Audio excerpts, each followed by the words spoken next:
आज का जो हमारा विषय है इंग्लिश के अंदर वो हम सीखेंगे एक्टिव एंड पैसिव वॉइस। ये 10th क्लास के अंदर और 12th क्लास के अंदर दोनों में पूछा जाता है और 3 मार्क्स का पूछा जाता है। मैंने आपको कई बार एक्टिव पैसिव कराया भी है, बताया भी है ना। आज हम फिर से इसको सीखेंगे और बहुत ही आसान तरीके से सीखेंगे ताकि आपके दिमाग में ये जीवन भर बना रहे और आपके एग्जाम में अगर ये आ जाए, वैसे तो ये आना ही आना है, निश्चित रूप से आना है, तो आप इसे कैसे करेंगे। तो सबसे पहले हम स्टार्ट करेंगे आपका कंटिन्यूअस टेंस से। अब कंटिन्यूअस टेंस के अंदर देखो, आपका एक तो होता है प्रेजेंट कंटिन्यूअस और दूसरा होता है आपका पास्ट कंटिन्यूअस। फ्यूचर कंटिन्यूअस का पैसिव वॉइस बनता नहीं है, बस इतना याद रखना, ठीक है। कंटिन्यूअस के अंदर क्या आता है आपका SMR, ठीक है। और कंटिन्यूअस में क्या आता है आपका was या फिर वर। ये तो रहा आपका टेंस, ये क्या रहा आपका टेंस, मैं लिख देता हूं यहां पर, ये रहा आपका टेंस, ठीक है। और इधर हो जाएगा पैसिव फॉर्म। कुछ नहीं करना है, जो आपका टेंस के अंदर आएगा ना, कोई जैसे आपका सेंटेंस दिया हुआ है और सेंटेंस में अगर आपका इज एम आ रहा है या वॉज वर आ रहा है तो पैसिव फॉर्म आप एज इट इज यही लिख देंगे। इज एम आर आ रहा है तो आप passive form is am are ही यूज करेंगे, ठीक है। और अगर आपके सेंटेंस के अंदर वॉज वर आ रहा है तो आप पैसिव फॉर्म वॉज या वर ही यूज करेंगे, जो है वही यूज करेंगे। बस करना क्या है, आपको ना एक चीज ऐड कर देनी है, बीइंग। इसके साथ में क्या लिख देना है आपको, बीइंग लिख देना है, ठीक है। और ऐड करना है क्या, वर्ब का थर्ड फॉर्म। जैसा कि हम लोग जानते हैं पैसिव वॉइस के अंदर वर्ब का थर्ड फॉर्म यूज होता है, ठीक है। अब इसको अच्छे से कैसे समझेंगे, हम एक सेंटेंस के माध्यम से इसको समझ लेते हैं। लेकिन सेंटेंस को बनाने से पहले मैं आपको कुछ रूल लिखाना चाहूंगा, कुछ स्टेप्स लिखाना चाहूंगा, जिनको आप फॉलो करेंगे तो बहुत इजीली आप इसे बना पाएंगे। देखिए स्टेप फर्स्ट क्या कहता है, स्टेप फर्स्ट क्या कहता है जब भी हम एक्टिव से पैसिव बनाते हैं। पहला स्टेप कहता है कि ऑब्जेक्ट को सब्जेक्ट बनाकर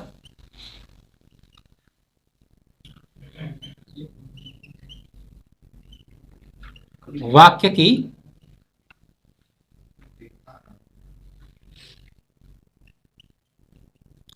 शुरुआत करते हैं, ठीक है। स्टेप 2 क्या कहता है,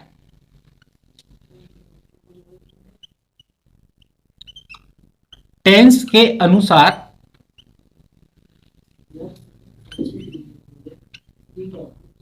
हेल्पिंग वर्ब, यानी कि टेंस के अनुसार हेल्पिंग वर्ब लगाएंगे।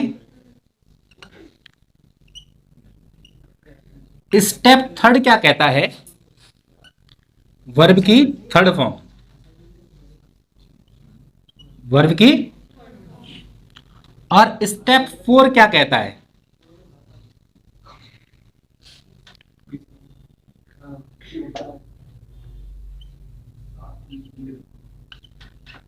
नए ऑब्जेक्ट से पहले बाय का प्रयोग, ठीक है। ये 4 स्टेप होते हैं आपके, इन 4 स्टेप को फॉलो करोगे आप एक्टिव से पैसिव बना लोगे। अब जरा ध्यान देना, मैं यहां पर एक सेंटेंस लिखता हूं,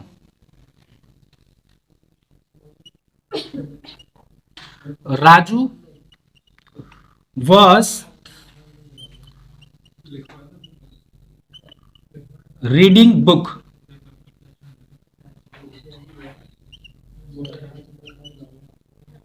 एट माई होम। यह आपका सेंटेंस हो गया। अब ये सेंटेंस आपका एक्टिव में है और ये बनाना है आपको पैसिव में।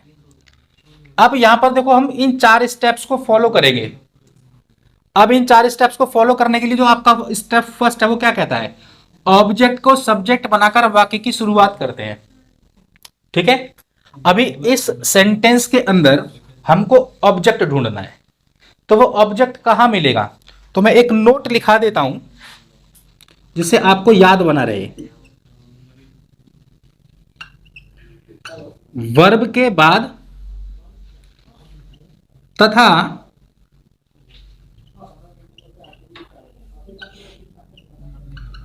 प्रीपोजिशन से पहले हमें ऑब्जेक्ट मिलता है।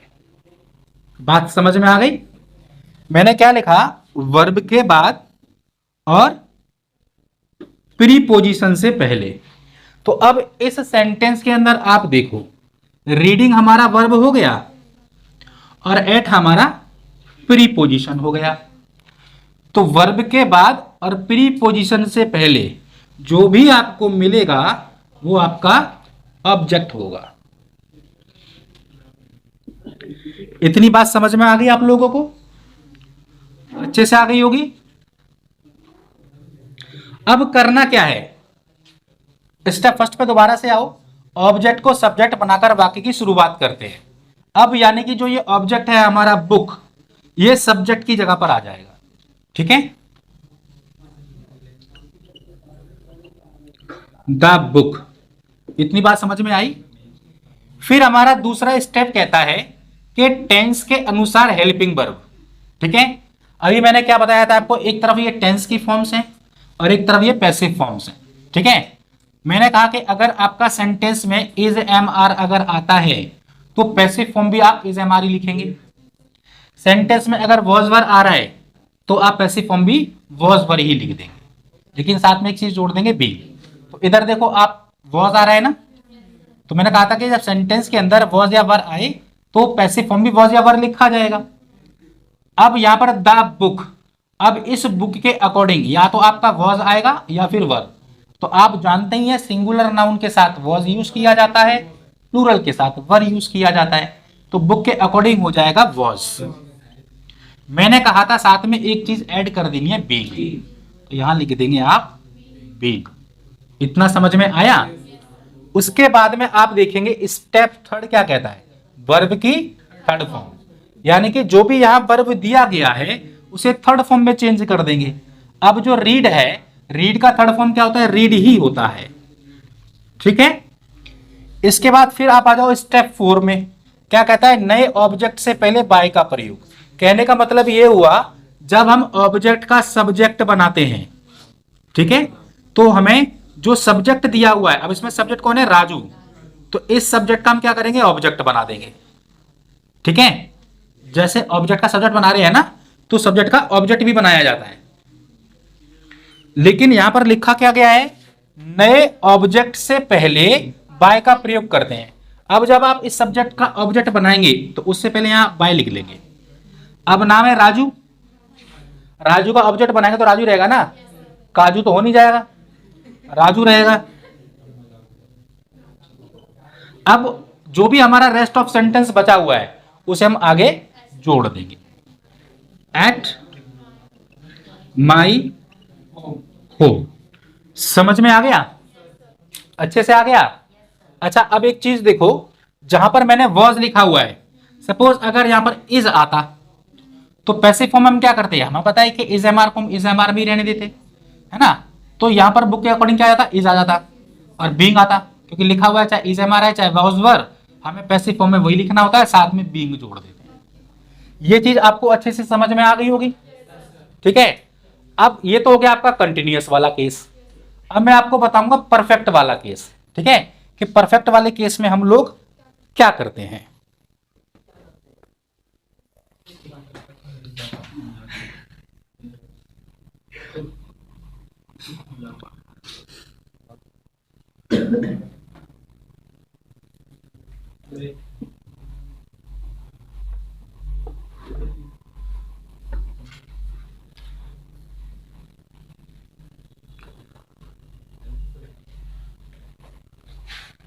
अब जरा परफेक्ट वाला केस देखना। परफेक्ट में आपके तीन होते हैं, प्रेजेंट परफेक्ट, पास्ट परफेक्ट और फ्यूचर परफेक्ट। अब प्रेजेंट परफेक्ट के अंदर आप लोगों का आता है हैज या हैव। पास्ट परफेक्ट के अंदर आप लोगों का आता है हैड, और फ्यूचर परफेक्ट के अंदर आप लोगों का आता है शैल या विल प्लस में हैव। ठीक है, तो पैसिव फॉर्म क्या होगा, जैसा आपका दिखाई दे रहा है ना ये टेंस फॉर्म, सेंटेंस में अगर ये आ रहा है तो पैसिव फॉर्म भी आप यही एग्जैक्टली सेम उतार देंगे। अगर आपका सेंटेंस के अंदर हैज हैव आ रहा है तो पैसिव फॉर्म आप क्या करेंगे, हैज या हैव ही उतारेंगे। ठीक है, अगर आपके सेंटेंस में हैड आता है तो पैसिव फॉर्म जब आप बनाएंगे तो उसमें भी आप हैड ही यूज करेंगे। सेल विल प्लस हैव ये आ रहा है तो आप यही यूज करेंगे।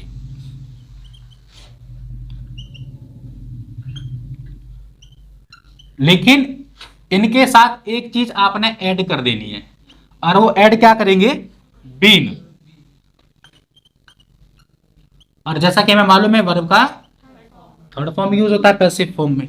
ठीक है, अब इसको और अच्छे से समझने के लिए हम क्या करेंगे, एक सेंटेंसेस को समझेंगे, वही रूल्स हमें फिर फॉलो करने हैं, है ना। अच्छा, एक चीज मैं आपको और थोड़ा सा यहां पर लिखा देता हूं कि जब आपका सब्जेक्ट से ऑब्जेक्ट बनाना हो तब क्या होगा, और ऑब्जेक्ट से सब्जेक्ट बनाना हो तब क्या होगा। अगर सेंटेंस में आपका सब्जेक्ट आई है और आपको उसका ऑब्जेक्ट बनाना पड़े तो मी हो जाएगा, और अगर सेंटेंस में ऑब्जेक्ट आपका मी है और उसका सब्जेक्ट बनाना पड़े तो आई हो जाएगा। इसी तरह से वी, अस, यू, शी का हर,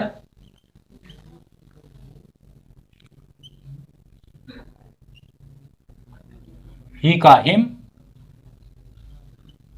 ठीक है, थोड़ा इधर लिख देता हूं मैं, दे का देम। ठीक है, ऐसा होगा तभी इधर उधर होगा ये। अब एक सेंटेंस है, इसको हम समझेंगे।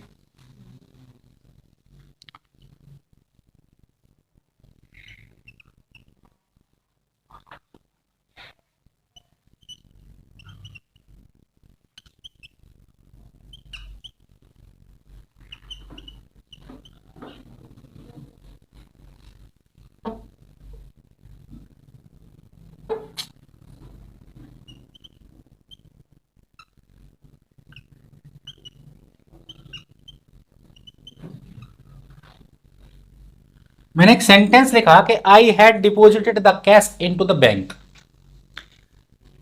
ये आपका सेंटेंस एक्टिव में है। आपका क्या करना है, इसका पैसिव बनाना है। मैंने नोट में आपको लिखाया था क्योंकि स्टेप फर्स्ट कहता है ऑब्जेक्ट को सब्जेक्ट बनाकर वाक्य की शुरुआत कर दें। तो सेंटेंस में हमें क्या करना है, ऑब्जेक्ट ढूंढना है। और नोट में मैंने आपको लिखा है कि वर्ब के बाद तथा प्रीपोजिशन से पहले आपको ऑब्जेक्ट मिलता है। तो सेंटेंस में आपको जब भी ऑब्जेक्ट ढूंढना हो तो अपना पूरा का पूरा ध्यान सेंटेंस में सब चीजों को छोड़ दो, सीधा वर्ब की तरफ ध्यान दो। किसकी तरफ, ठीक है। जब आप एग्जाम देते हैं ना और टीचर 5 मिनट के लिए क्लास से बाहर चला जाए तो आपका ध्यान कहाँ जाता है, आपकी जेब में पड़े हुए फर्रे के ऊपर। तो ऐसे ही आपका ध्यान कहाँ जाना चाहिए, ऑब्जेक्ट ढूंढने के लिए आपके वर्ब की तरफ। अब वर्ब क्या है आपका इसमें, डिपोजिटेड। यहां पर मैंने लिखा वर्ब के बाद तथा प्रीपोजिशन से पहले, और प्रीपोजिशन क्या है आपका, इनटू। तो डिपोजिटेड और इनटू के बीच में क्या आ रहा है, कैश। यही आपका ऑब्जेक्ट है जिसका आपने सब्जेक्ट बनाना है। तो कैश का तो कैश ही रहेगा ना, वो तो चेंज नहीं हो सकता। तो सब्जेक्ट की जगह पर क्या आ जाएगा, द कैश। ठीक है, अब फर्स्ट स्टेप तो हमारा क्लियर हो गया। सेकंड स्टेप कहता है कि टेंस के अनुसार हेल्पिंग वर्ब। और अभी हमने थोड़ी देर पहले पढ़ा कि अगर सेंटेंस के अंदर हैज, हैव, हैड या शैल, विल या हैव आ जाए तो हमारी पैसिव फॉर्म भी वही रहती है। जैसे अगर हैड है यहाँ पर तो पैसिव फॉर्म भी क्या है हमारी, हैड है। तो हैड का हैड ही रहता। देखो यहाँ पर ना कोई ऑप्शन नहीं है आपके पास में, यहाँ आपका सब्जेक्ट सिंगुलर हो या प्लूरल हो, हैड वाले केस में आप सबके साथ हैड यूज करेंगे। जिसमें ऑप्शन है उसमें आप देख लेंगे कि सिंगुलर के साथ हमें क्या लगाना है और प्लूरल के साथ क्या लगाना है। तो द कैश हैड। अब इसके साथ एक चीज क्या जोड़ी जा रही थी, बीन। हम क्या लिखेंगे, बीन। ठीक है, तो द कैश हैड बीन। तो अब हमारा स्टेप 2 भी क्लियर हो गया, है ना। अब स्टेप थर्ड क्या कहता है, वर्ब की थर्ड फॉर्म।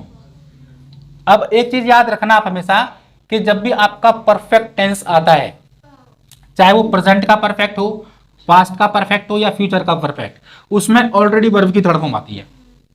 तो यहां पर आपको ज्यादा सोचने की जरूरत नहीं पड़ती है, ऑलरेडी वर्ब की थर्ड फॉर्म होती है। तो ये हो गया आपका डिपॉजिटेड। अब आपका फोर्थ स्टेप क्या कहता है, फोर्थ स्टेप कहता है कि नए ऑब्जेक्ट से पहले बाय का प्रयोग। अभी मैंने आपको बताया था ना कि जब ऑब्जेक्ट से सब्जेक्ट बनाना हो तो क्या होगा, और सब्जेक्ट से ऑब्जेक्ट बनाना हो तो क्या होगा। अभी आप देख रहे हैं जैसे हमने यहाँ ऑब्जेक्ट का सब्जेक्ट बनाया, ऑब्जेक्ट क्या था, द कैश, इसका हमने सब्जेक्ट बना दिया। अब यहां पर आपका सब्जेक्ट कौन है, आई, इसका हम क्या करेंगे, ऑब्जेक्ट बनाएंगे। लेकिन लिखा हुआ है कि नए ऑब्जेक्ट से पहले बाय का प्रयोग, तो सबसे पहले आप क्या काम करेंगे, बाय लिखेंगे। अब आपने आई सब्जेक्ट है ना, इसका ऑब्जेक्ट बनाना है, तो देखो जब आई सब्जेक्ट होगा तब ऑब्जेक्ट क्या बनेगा, तो यहां हो जाएगा मी। ठीक है। अब जो बचा हुआ भाग है, जो भी सेंटेंस के अंदर शेष रह जाता है, उसे आगे जोड़ दो, इनटू द बैंक। ये रह गया था ना इनटू द बैंक, इसे जोड़ दो आगे।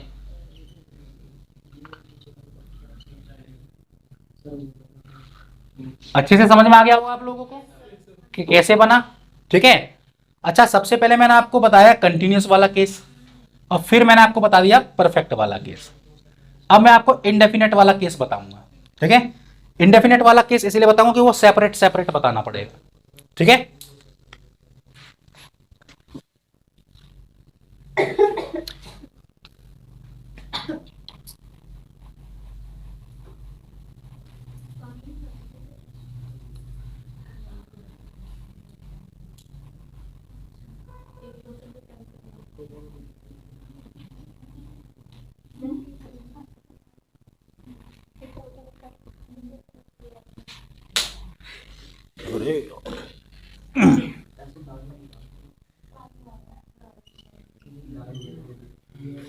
अब जरा ध्यान देना, आपने टेंस कई बार सीखा होगा। प्रेजेंट इंडेफिनेट के अंदर जो भी आपका सेंटेंस दिया होगा, अगर उसमें आपको वर्ब का फर्स्ट फॉर्म दिखाई दे, या तो वर्ब का फर्स्ट फॉर्म दिखाई देगा, अगर ये नहीं आया तो फिर आप देखेंगे डू या डज, है ना, इसके साथ में वर्ब का फर्स्ट फॉर्म आएगा। ठीक है। और पास्ट इंडेफिनेट में क्या होगा, या तो आपको वर्ब की सेकंड फॉर्म दिखाई देगी, नहीं तो डिड के साथ वर्ब की फर्स्ट फॉर्म दिखाई देगी। ये आपका प्रेजेंट का इंडेफिनेट है और ये आपका पास्ट का इंडेफिनेट है। फ्यूचर का इंडेफिनेट में आपको आता है शैल या विल। ठीक है। अब देखो पैसिव फॉर्म हम कैसे यूज करेंगे। अगर आपका सेंटेंस प्रेजेंट इंडेफिनेट का है तो आप पैसिव फॉर्म यूज करेंगे इज एम आर। ठीक। अगर आपका सेंटेंस पास्ट इंडेफिनेट का है तो आप पैसिव फॉर्म यूज करेंगे वॉज वर। ठीक। और अगर आपका सेंटेंस फ्यूचर इंडेफिनेट का है तो सेल विल आ रहा है ना, यही यूज करेंगे, सेल विल ही यूज करेंगे, लेकिन इसके साथ में बी जोड़ देंगे। ठीक है। और जैसा कि आप जानते हैं पैसिव में हमेशा वर्ब का थर्ड फॉर्म आता है।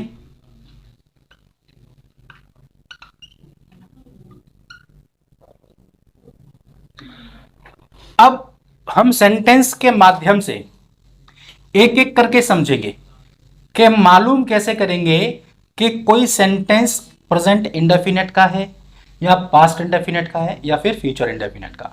तो फ्यूचर इंडेफिनेट का तो आपको मालूम चल ही जाएगा सेल या विल से। सबसे ज्यादा जो कंफ्यूजन स्टूडेंट्स को होता है वो प्रेजेंट इंडेफिनेट और पास्ट इंडेफिनेट वाले केस में होता है। ठीक है। सपोज मैंने यहां लिखा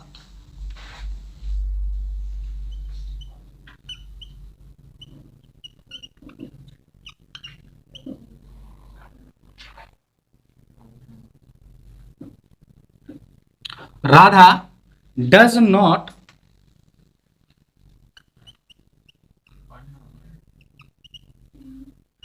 टीच मी हिंदी। ठीक है। ये सेंटेंस मैंने लिख दिया।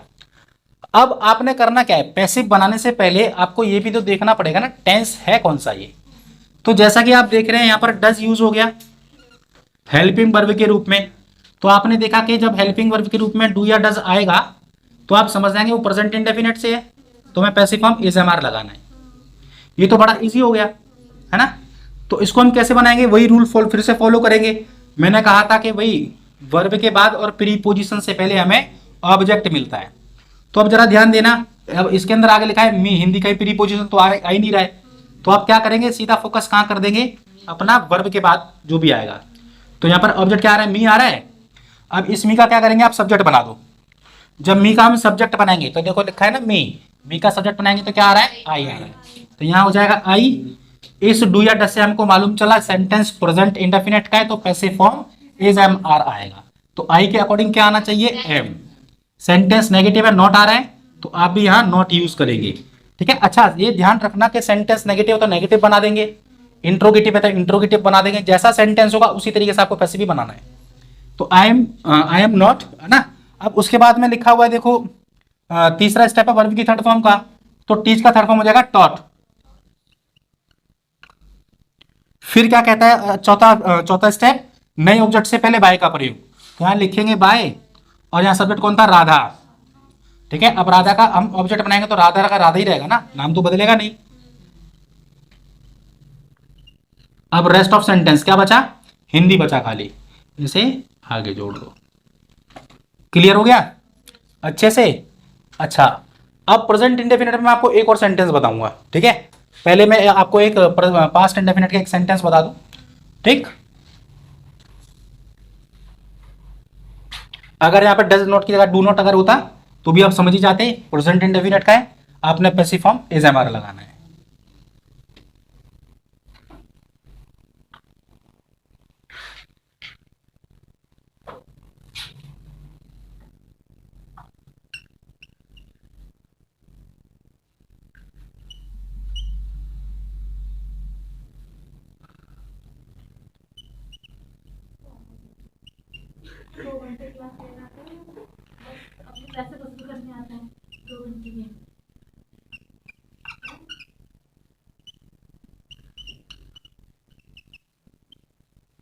अब ये वाला सेंटेंस देख रहे हैं ना, इंट्रोगेटिव है।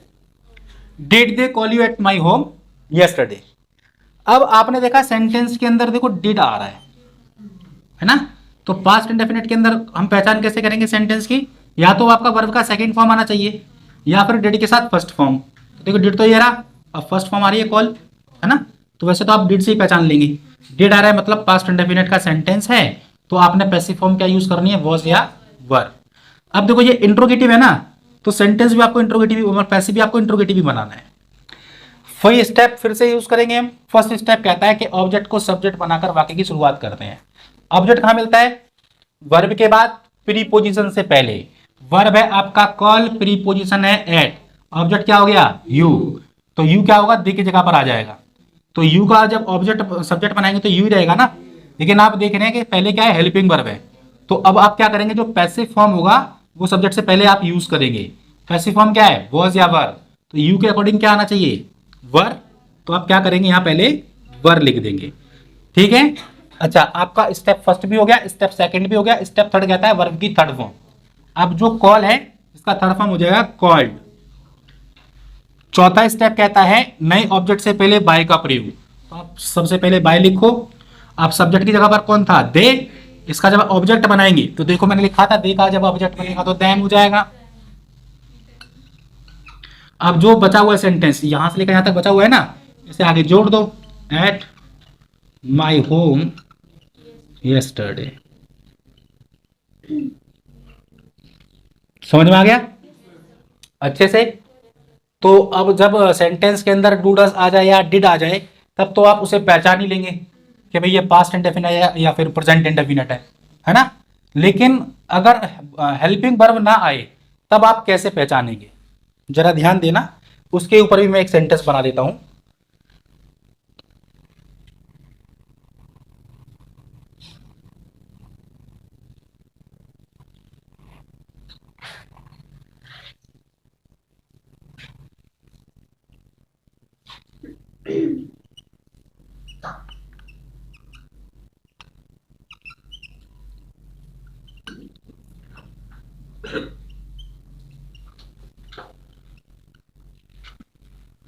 मैंने यहां पर लिखा कि he knows me for last 5 years। आपका इंग्लिश में जो भी सेंटेंस होता है आप उसमें देखते हैं हेल्पिंग वर्ब जरूर आता है। हेल्पिंग वर्ब डू, डज, है ना, is, am, are, was, were, did, has, have, इस तरीके से कोई ना कोई हेल्पिंग वर्ब जरूर आता है। और हेल्पिंग वर्ब आता कब है? सब्जेक्ट के बाद। तो इस सेंटेंस के अंदर आप देख रहे हैं हेल्पिंग वर्ब है ही नहीं है, नहीं आ रहा है ना। तो देखो, अगर कोई ऐसा सेंटेंस आपको दिखाई दे जिसमें हेल्पिंग वर्ब नहीं है तो वह दो प्रकार के सेंटेंस हो सकते हैं, दो के अलावा तीसरे प्रकार का नहीं होगा। या तो वो आपका होगा टेंस के अंदर, किसके अंदर? टेंस के अंदर। या तो वो होगा आपका प्रेजेंट इंडेफिनेट या फिर वो होगा पास्ट इंडेफिनेट। तो अब जो भी सेंटेंस आपके सामने होगा जिसमें हेल्पिंग वर्ब नहीं है तो आप कैसे पहचानेंगे? ये तो आप जान जाएंगे कि भाई हेल्पिंग वर्ब नहीं है तो या तो ये प्रेजेंट का इंडेफिनेट है या फिर पास्ट का। लेकिन कंफर्म कैसे होगा? तो कंफर्म करने के लिए आप क्या करेंगे, उस सेंटेंस के अंदर जो वर्ब दिया हुआ है बस उसे देख लेंगे। उसे बस इतना देखना है कि ये फर्स्ट फॉर्म में है या नहीं। मैं ऑप्शन भी नहीं दे रहा, बस इतना देखना फर्स्ट फॉर्म में है या नहीं। अगर वो फर्स्ट फॉर्म में है तब तो वो प्रेजेंट का इंडेफिनेट है, अगर वो फर्स्ट फॉर्म में नहीं है तो वो पास्ट का इंडेफिनेट है। समझ में आ गया? तो यहां पर लिखा है नोज, ये फर्स्ट फॉर्म है। और प्रेजेंट इंडेफिनेट आपने ना जाने कितने बार किया होगा। आपको मालूम है कि वर्ब की फर्स्ट फॉर्म में ऐसा ईएस जोड़ने का काम जो होता है प्रेजेंट इंडेफिनेट में ही होता है। अगर मैं यहां मान के चलो सब्जेक्ट प्लूरल नाउन होता, आई होता, तो मैं एस थोड़ी जोड़ता, तो मैं खाली यहां पर नो लिखता। लेकिन नो है तो फर्स्ट फॉर्म ही ना, तो बस आपने इतना ही चेक करना होता है। अगर सब्जेक्ट के बाद आपका वर्ब का फर्स्ट फॉर्म अगर आ रहा है तो समझ लेना वो प्रेजेंट का इंडेफिनेट है, और नहीं आ रहा है तो पास्ट का इंडेफिनेट है। उसके अकॉर्डिंग आप अपनी पैसिव फॉर्म यूज कर लेना। तो यहां हमें समझ में आया कि दिया गया सेंटेंस प्रेजेंट इंडेफिनेट से है तो इसलिए पैसिव फॉर्म इज, एम या आर होगा। फिर वही स्टार्ट करेंगे हम। पहला स्टेप कहता है कि ऑब्जेक्ट को सब्जेक्ट बनाकर वाक्य की शुरुआत करते हैं। अब ऑब्जेक्ट कहां होता है? वर्ब के बाद प्रीपोजिशन से पहले, यानी कि मी का सब्जेक्ट बनेगा आई। उसके बाद दूसरा स्टेप कहता है टेंस के अनुसार हेल्पिंग वर्ब यानी कि पैसिव फॉर्म क्या यूज होगी? इज, एम, आर, तो आई के साथ यूज होता है एम। तीसरा स्टेप कहता है वर्ब की थर्ड फॉर्म, नो का थर्ड फॉर्म हो जाएगा नॉन। उसके बाद फिर चौथा स्टेप कहता है नए ऑब्जेक्ट से पहले बाय का प्रयोग। आप लिखेंगे बाय और यहां पर सब्जेक्ट है ही, इसका ऑब्जेक्ट बनेगा हो जाएगा हिम। अब जो भी रेस्ट ऑफ सेंटेंस बचा हुआ है उसे आगे जोड़ दो।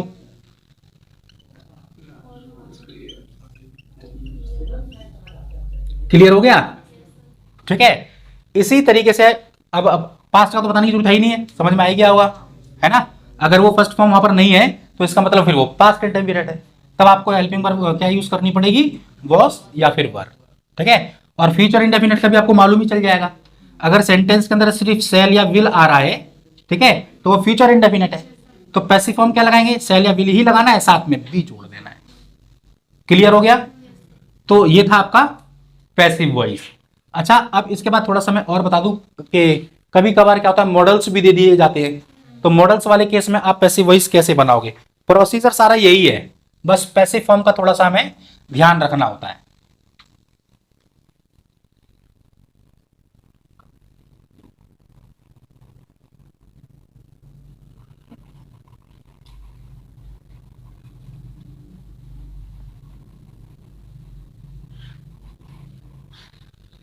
जैसे मॉडल्स में आपका क्या क्या आ सकता है? Can, could, may, might, should, would, इतना ही आ जाएगा। ठीक है। तो पैसिव फॉर्म क्या होगी? सेम। सेम का मतलब समझ रहे हो?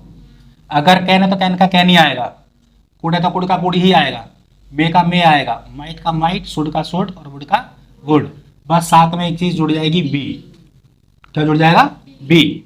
और जैसा कि आप जानते ही हैं पैसिव फॉर्म में वर्ब की थर्ड फॉर्म यूज होती है। ठीक है। एक सेंटेंस से हम इसको समझ लेंगे। ठीक है। जैसे मैंने लिखा you can not lift this box. ठीक है। अब इस सेंटेंस में आप देख रहे हैं कैन यूज हो रहा है, मतलब ये मॉडल्स हो गया, है ना। मॉडल्स वाले केस में पैसिव फॉर्म वही रहती है जो है, बस साथ में बी जोड़ देते हैं। अब जैसे रूल हमें यही फॉलो करने हैं भाई, हमें सबसे पहले क्या करना पड़ता है, ऑब्जेक्ट का सब्जेक्ट बनाना पड़ता है। इसमें वर्ब क्या है आपका, लिफ्ट। वर्ब के तुरंत बाद लिखा हुआ है दिस बॉक्स, इसका सब्जेक्ट बन जाएगा दिस बॉक्स, है ना। फिर क्या करना है आपको, लिखा हुआ है टेंस के अनुसार हेल्पिंग वर्ब। तो जैसा कि बताया, अगर मॉडल्स में से कोई आ रहा है तो वो सही रहेगा, कैन का कैन रहेगा। अब सेंटेंस नेगेटिव है ना, यहां लिखेंगे नॉट, उसके बाद आएगा बी। ऐसा मत करना कैन बी नॉट कर दो, ठीक है। ये प्लस के साइन मैंने इसीलिए लगाए यहाँ पे कि अगर सेंटेंस नेगेटिव हुआ तो प्लस की जगह पर पहले नॉट आएगा, उसके बाद फिर आगे वाला हेल्पिंग वर्ब का हिस्सा आएगा। तो this box can not be, ठीक है। अब जैसे हमने ये लिखा, अगला स्टेप क्या कहता है, वर्ब की थर्ड फॉर्म। वर्ब की थर्ड फॉर्म, यहाँ पर वर्ब क्या है, लिफ्ट, तो थर्ड फॉर्म हो जाएगी लिफ्टेड। उसके बाद चौथा स्टेप क्या कह रहा है, नए ऑब्जेक्ट से पहले बाय का प्रयोग। हम लिखेंगे बाय, सब्जेक्ट कौन था, यू, ऑब्जेक्ट क्या बन जाएगा, रेस्ट ऑफ सेंटेंस कुछ है ही नहीं है, बस हो गया। समझ में आ गया आपको अच्छे से। तो ये था आपका पैसिव वॉइस, ठीक है। ये आपके एग्जाम के अंदर 3 मार्क्स का पूछा जाएगा। ये 10th में भी आता है और 12th में भी आता है, और ये आता ही आता है, ऐसा नहीं है कि अगर आ गया तो। इसमें तो वाली बात ही नहीं है, ये आना ही आना है। 3 नंबर का 10th में भी पूछा जाता है और 3 नंबर में 12th के अंदर भी पूछा जाता है, ठीक है। फिर मिलता हूं अगली वीडियो में एक नए क्वेश्चन के साथ।